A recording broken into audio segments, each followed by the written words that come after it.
तरुण भारत नागपूर दिनांक 28 जानेवारी 2023. दृष्टिक्षेप इतिहास आणि कथ्य. लेखक उदय निरगुडकर. इतिहास संशोधक रोमिला थापर यांनी अलीकडेच दिल्लीतील कथित उदारमतवादी विचारवंतांच्या अड्ड्यात एक वादग्रस्त व्याख्यान दिलं. त्यात सुरुवातीलाच इतिहासाचं संशोधन हे प्रशिक्षित व्यावसायिकांकडून कसं होतं, किंबहुना ते कसं योग्य होतं आणि राष्ट्रवादाने भारलेल्या काही गटांकडून ऐकीव कथांच्या माध्यमातून मांडलेलं इतिहास कथन कसं हिणकस आणि त्याज्य आहे या मुद्द्यांद्वारे मांडणी केली गेली.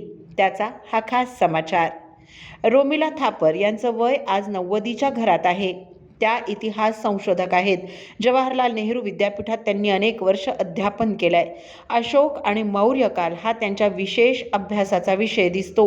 रामायण, महाभारत आणि त्या अनुषंगाने समोर येणारा प्राचीन भारत यावर त्यांनी विपुल लिखाण केलंय.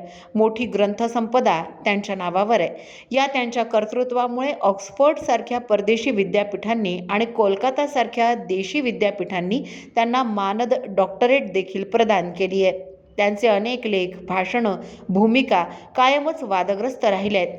विविध भूमिकांमुळे त्यांची हिंदुत्व विरोधी प्रतिमा ठळकपणे समोर आली आहे. त्यांच्यावर टीकेचा भडीमारही झाला आहे. आज हे सगळं सांगायचं कारण त्यांनी इंडिया इंटरनॅशनल सेंटर या दिल्लीतील उदारमतवादी म्हणवल्या जाणाऱ्या विचारवंतांच्या अड्ड्यात C.D. देशमुख मेमोरियल लेक्चरमध्ये आमचा इतिहास, त्यांचा इतिहास, कोणाचा इतिहास या विषयांवर व्याख्यान दिलं. ते होतं सुमारे 40 मिनिटांचं. अर्थात त्यांचं व्याख्यान ठेवायला काही संघटनांनी विरोध केल्यामुळे समारंभस्थळी कडेकोट बंदोबस्त होता. सर्वसाधारणपणे अनेक जुन्या विचारांची, मतांची, सिद्धांतांची नव्याने केलेली फेर मांडणी असंच त्यांच्या व्याख्यानाचं स्वरूप होतं. सुरुवातीलाच इतिहासाचं संशोधन हे प्रशिक्षित व्यावसायिकांकडून कसं होतं, किंबहुना ते कसं योग्य होतं आणि राष्ट्रवादाने भारलेल्या काही गटांकडून ऐकीव कथांच्या माध्यमातून मांडलेलं इतिहास कथन कसं हिणकस आणि त्याज्य आहे या मुद्द्यांनी सुरुवात झाली. अर्थातच इतिहास ही गंभीर बाब आहे. त्यामुळे गोष्टी, लोककथा अशा अनुषंगाने इतिहास कथन करणारी मंडळी असं एकदा हिणवलं की इतिहास संशोधकांच्या एका गटाला त्याज्य ठरवता येतं. हा प्रकार जुनाच आहे. त्यातून या मंडळींची विचारधारा विद्यमान सरकारची असेल तर मग त्यांना धार्मिक, वांशिक, जातीय, संकुचित वगैरे लेबल्स लावणं त्याहूनही सोपं जातं. मग प्रोफेशनल स्कॉलर्स विरुद्ध प्रदूषित जनमत असा हातखंडा खेळ रंगवला जाणार यात काही शंकाच नव्हती. वर 11व्या शतकात काश्मीरमध्ये हिंदू राजांनी देवळं कशी लुटली याचा दाखला देता येतो आणि मग भरीसभर राजपूत राजे यांच्या राजकन्यांची लग्न मुस्लिम राजांशी कशी झाली याची उजळणी मांडता येते आणि त्यावर बरं झालं त्यावेळी लव्ह जिहाद वगैरे नव्हतं अशी वृत्तपत्रीय चौकटीची फोडणीही देता येते. तर असा हा सगळा सजलेला प्रयोग सजवलेल्या स्वरूपात C.D. देशमुख मेमोरियल लेक्चरमध्ये यथासांग पार पडला आणि एकच हर्षोल्हास पसरला. मूळ मुद्दा महाभारताचा नेमका कालावधी कोणता हा होता.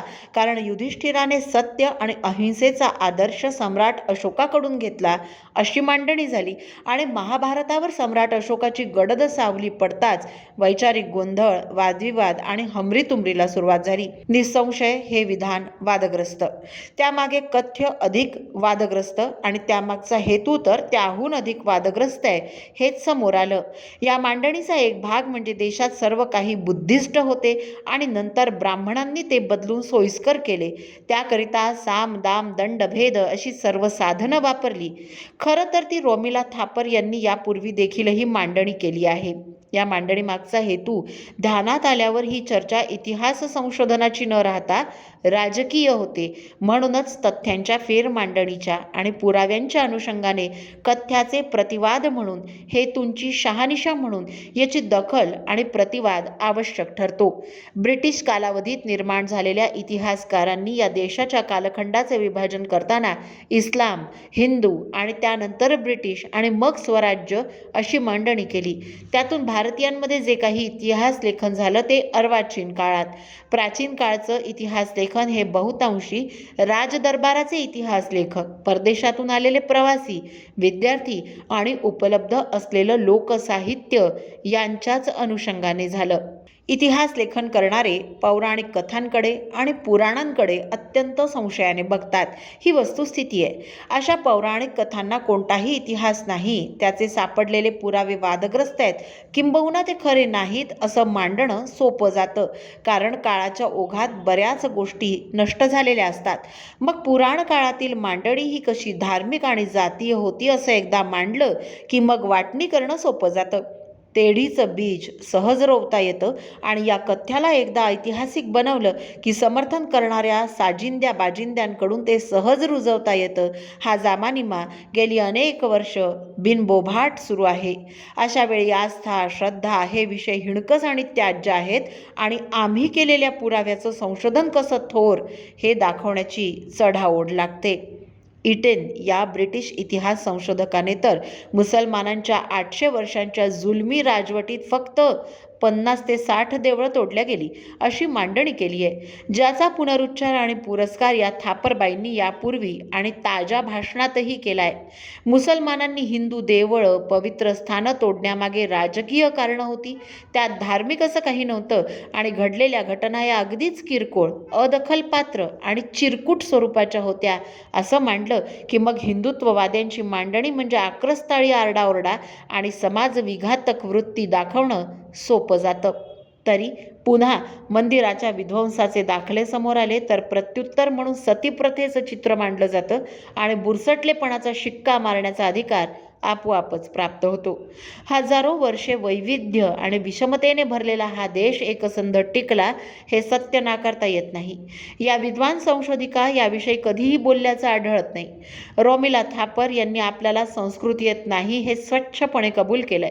खरं तर इतिहास संशोधन करणाऱ्या, पौराणिक कथांचा अभ्यास करणाऱ्या व्यक्तीला संस्कृत, स्थापत्यविद्या, कला आणि साहित्य अशा जुन्या विज्ञान आणि कलांचा अभ्यास आवश्यक आहे. तसंच जेनेटिक्स, कार्बन डेटिंग, एपिग्राफी अशा गोष्टींचं ज्ञानही आवश्यक. या ठिकाणी इतिहास संशोधक आणि पुरातत्वशास्त्रज्ञ यांच्यातील फरक देखील लक्षात घेणं गरजेचं आहे.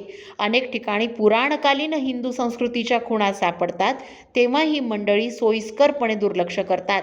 कुतुब मिनार उभारण्यासाठी वापरलेल्या दगडांमध्ये हिंदू चिन्ह आणि नावं आहेत याबद्दल एक वेगळं तरकट थापरबाई मांडतात.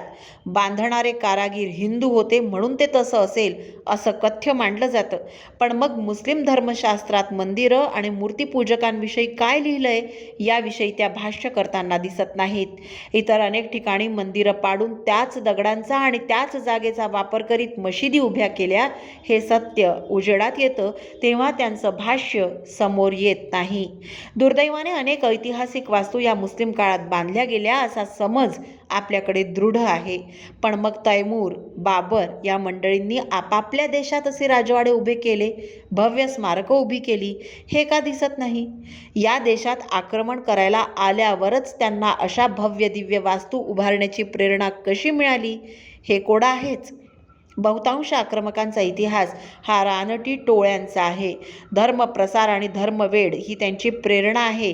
अशा परिस्थितीत त्यांनी विध्वंस करताना निर्मितीची कास का धरली हे समजणं कठीण आहे. राजपूत आणि मुस्लिम या विवाह संबंधांना नैसर्गिक म्हणायचं असेल तर त्या पलीकडे जाऊन त्याला सेक्युलर ठरवायचं असेल तर मग 15व्या शतकात प्रामुख्याने सिसोदिया वंशात घडलेले केसरिया वस्त्र घालून केलेले जोहर हे कशाचे निदर्शक आहे?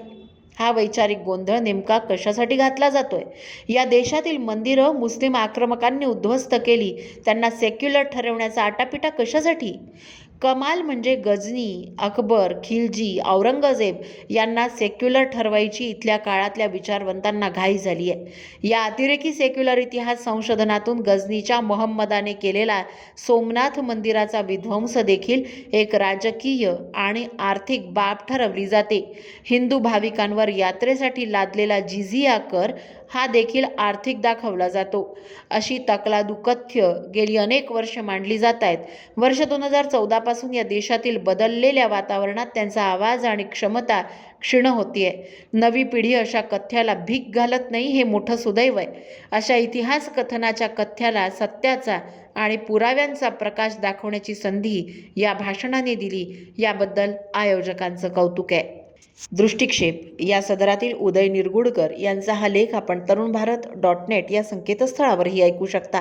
असेच अभ्यासपूर्ण लेख ऐका फक्त डिजिटल तरुण भारत सोबत. त्यासाठी आमच्या यूट्यूब चॅनलला लगेच सबस्क्राईब करा, लाईक आणि शेअरही नक्की करा. धन्यवाद.